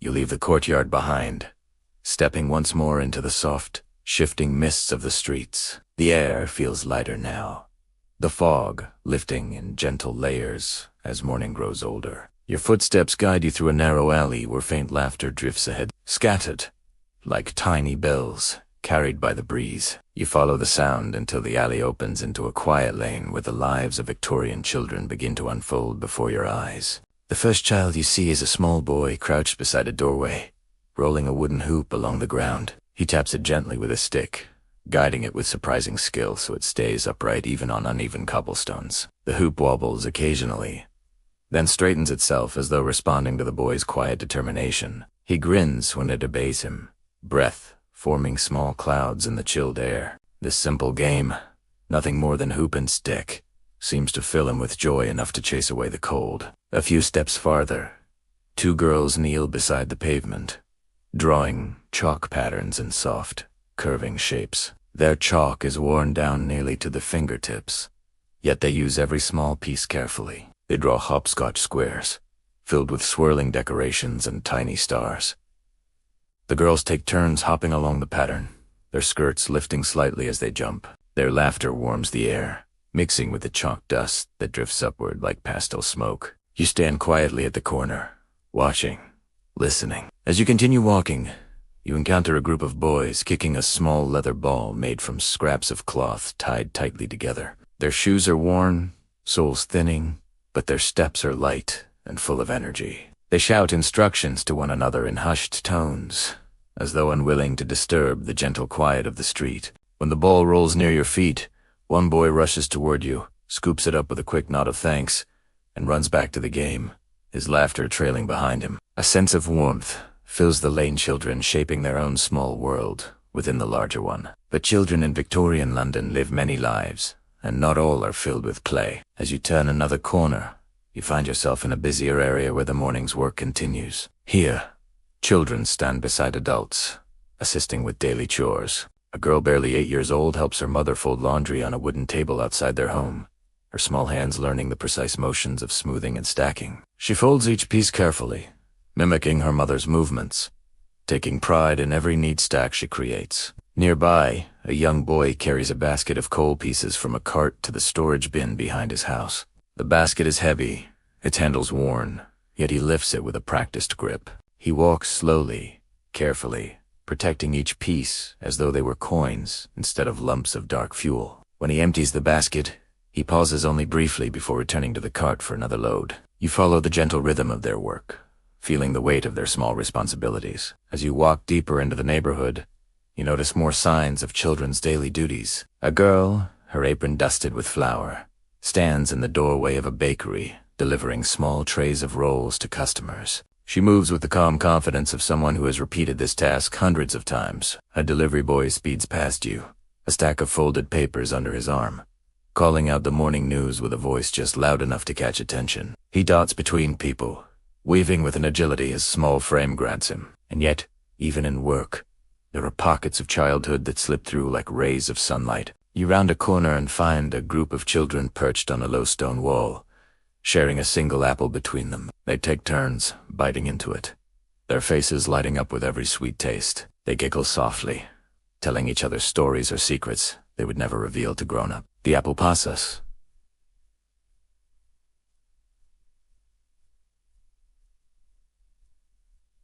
From hand to hand like a treasure. In another small courtyard, a child plays with a tin soldier missing one arm. He sets it upright, salutes it with exaggerated seriousness, then pretends it marches across the uneven stones. His imagination fills in the missing pieces, turning his tiny toy into an entire troop of brave soldiers. Victorian childhood is made from scraps of time, scraps of toys, scraps of food, scraps of warmth. Yet the children build worlds from them, bright, delicate worlds that shine despite the gray stone around them. You move along the street where a schoolhouse stands, a modest building with large windows, and a bell tower that rises like a gentle reminder of routine. The bell has already rung, but you arrive just in time to see a group of children making their way inside. Some walk alone, clutching slates tied with ribbon. Others move in pairs or groups, chatting softly as they enter the classroom. A schoolmistress stands at the door, greeting the children as they file past. Her posture is straight, her dress tidy, her voice calm as she reminds them to wipe their feet before stepping inside. The children obey, some eagerly, some reluctantly, but all fall into the quiet order that the school day demands. You peer inside the classroom through a window. The room is simple wooden benches, ink pots, slates, a single blackboard at the front. The children sit upright, hands folded, eyes attentive. The schoolmistress writes letters on the board, her chalk making soft ticks against the slate. The children repeat the letters in unison, their voices blending into a soothing rhythm. You listen for a while, letting the cadence of their learning settle into your ears. There is something peaceful in the repetition, something hopeful. You continue your walk and soon find yourself near the edge of the district where the river breeze drifts through the alleys. There you find a group of older children carrying laundry bundles or baskets of goods, children who work not just in their homes, but in shops, factories, and as errand runners. Their steps are quicker, their expressions more focused. These are the children whose innocence blends with responsibility far earlier than it should. One boy in particular catches your attention. He pushes a cart filled with parcels, his small arms straining with the effort. But he carries himself with purpose, determined to complete his deliveries on time. He stops briefly to wipe sweat from his forehead, then moves on without complaint. You watch him disappear around a corner, swallowed gently by the fog that continues to cling to the edges of the city. Despite their work, despite the weight of duty, you sense a quiet resilience in these children. They adapt, they create joy where they can. Their laughter echoes through the gaps in the fog, brightening corners that would otherwise feel cold and forgotten. You pause in the center of the street, hearing a blend of sounds. Chalk clicking against stone, children calling one another from across the alley, a school bell ringing softly in the distance, the soft roll of a hoop guided by a small hand. These sounds drift upward, like the lightest of morning clouds, gentle reminders that even in a world of hard labor and endless expectation, childhood still finds ways to flourish. As you continue onward, the children's voices fade into the soft hum of the city. Their presence lingers in your mind like a warm echo, faint, comforting, enduring. Victorian London stretches ahead of you still, waiting to reveal its gentle transition from afternoon to dusk and the quiet settling of another long day. The hours have carried you gently through the city, and now you find yourself walking beneath a late afternoon sky that is beginning to dim, softened by a pale wash of fading gold. The fog has mostly lifted, but the air still carries that cool Victorian dampness on, ever-present whisper that the river is not far away, and night is always waiting at the edges. You breathe it in slowly, feeling how the city's pulse changes as the day begins to lean toward evening. The streets that bustled with morning energy now move at a different pace, not slower, just quieter, deeper, more reflective. The sharp noises of trade have softened into murmurs. The carts that once clattered across the cobblestones now roll with more deliberate care, their drivers tired from long hours but steady in their final rounds. You follow the gentle current of people heading homeward. A woman carrying a basket of vegetables steps aside to let a group of schoolchildren pass. Their pace is lively but not hurried, their day's lessons behind them, their playful chatter floating lightly through the cooling air. Their teacher follows a few steps behind, her hands clasped neatly, her smile faint but present content. After a full day guiding young minds, you turn into a nearby square where merchants begin to pack up their stalls. The flower girl gathers what remains of her bouquet wilted petals, stems bent from the long day, and bundles them into paper. She hums softly as she works, perhaps already imagining the warm supper that waits for her at home. The fishmonger cleans her stall with methodical care, rinsing the boards to keep tomorrow's work fresh. The costermonger slides the last of his apples into a crate, stacking them gently so they will not bruise. None of them rush. Each task is done with the deliberate rhythm of people who know that the day's end is something to ease into, not to chase. A faint breeze stirs the leaves in the square, and for a moment you hear the distant bells of a church tower chiming the hour. The sound rings through the air like a gentle reminder, one that signals the shift between the world of work and the world of rest. You continue walking, letting the sounds deepen around you. The clang of metal from the far-off mills has become muffled now, fading into the background like a heartbeat that is slowly settling. The scent of fresh bread has been replaced with the smells of warm dinners beginning to simmer behind shuttered windows, stouting, meat stewing, broth bubbling slowly over stoves. Down a narrow lane, a lamplighter appears, his tall pole resting on his shoulder.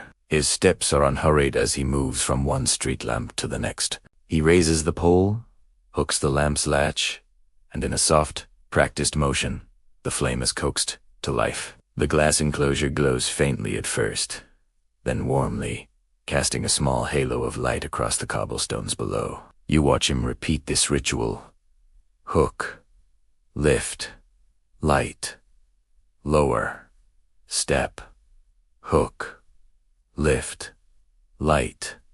A rhythm as constant as breathing. Wherever the lamplighter goes, evening follows smoothly behind him, settling into place like a familiar blanket. Each lamp he ignites turns the street from gray to gold, one warm circle at a time. As you follow the glow of the newly lit lamps, you arrive at a small bridge that arches over a narrow waterway. The river reflects the soft colors of the sky-muted lavender near the horizon, deepening into blue as night draws nearer. You lean against the railing, listening to the gentle lap of water against stone. A boat glides below, its oars dipping soundlessly into the surface. The boatman nods to you, his silhouette peaceful against the dusky water. The world feels hushed. Still breathing, still alive, but softened, as though the city is exhaling after a long day. You leave the bridge and wander toward the workers' quarter. The smell of coal lingers heavily here, but now it is joined by the warmth of supper fires. Through open doorways, you glimpse families gathering at tables, fathers returning from the mills or workshops, washing the soot from their hands in basins of water set near the door. Mothers serving thin stews with careful portioning, children sliding into their seats with the last of their energy. Inside these homes, voices are soft, routine steady. The fire glows orange. Bowls clink gently. The day loosens its grip on tired shoulders. You slip past the doorways, respecting the privacy they hold, and continue into a narrow alley where laundry still hangs from lines overhead. The garments sway faintly in the cool breeze, releasing the scent of soap into the air. A woman retrieves a blanket from the line, folding it with practiced precision before carrying it inside. She pauses to look up at the deepening sky, her face softened by the glow of a nearby lamppost. Farther down, in a tiny courtyard, children gather again, this time with quieter games. A small group sits in a circle sharing stories, their voices hushed. Another pair plays with marbles, watching them roll under the fading light. A toddler toddles toward his mother, who scoops him up with a gentle laugh before carrying him inside for the evening. The world tightens into cozy pockets of warmth and routine. As you move back toward the broader streets, you notice the change in the shop fronts. Where doors were once propped open and windows bustling with movement, now shutters close with soft thuds. The signs that clattered lightly in the morning breeze now sway slowly, their hinges creaking with the shift in temperature. One of the last shops opened is a small bookstore, its windows glowing invitingly. Inside, a man carefully places books back into their shelves, his motions unhurried, as though each book deserves its own moment of rest. He selects a volume for himself, turns down the lantern beside the counter, and locks the door gently before disappearing up a nearby staircase. You walk further, and the streets grow quieter still. The distant clop of a lone carriage echoes softly, the horse's breath steaming in the cooling air. A dog wanders past you, stopping briefly to sniff the ground before curling up near the steps of a doorway, finding comfort in the warmth that leaks from inside. You feel a stillness settling around you, not silence, but the kind of calm that comes when a city finally eases into the evening. The lamps glow brighter now, their flames steady and sure. The sky has shifted into a muted indigo, and the last traces of sunlight cling to the edges of the rooftops like a soft farewell. You pause in the middle of the street, listening to the gentle hush of dusk. You sense the weight of the day releasing itself into the night, You feel the comfort of the city's slower breathing. Victorian London, so bustling, so noisy, so alive in its daylight has softened into something calmer, gentler, more intimate. You breathe deeply, letting the cool air fill your lungs. The city welcomes the night, and you, still walking through its quiet streets, feel wrapped in its final exhale. Your journey ends not with a grand closure, but with a gentle settling of dusk like a blanket laid softly across the rooftops, carrying the promise of rest. Victorian London has offered its stories. Now it whispers its goodnight. As our long wander through Victorian London draws to a gentle close, the city settles once more beneath its blanket of evening fog.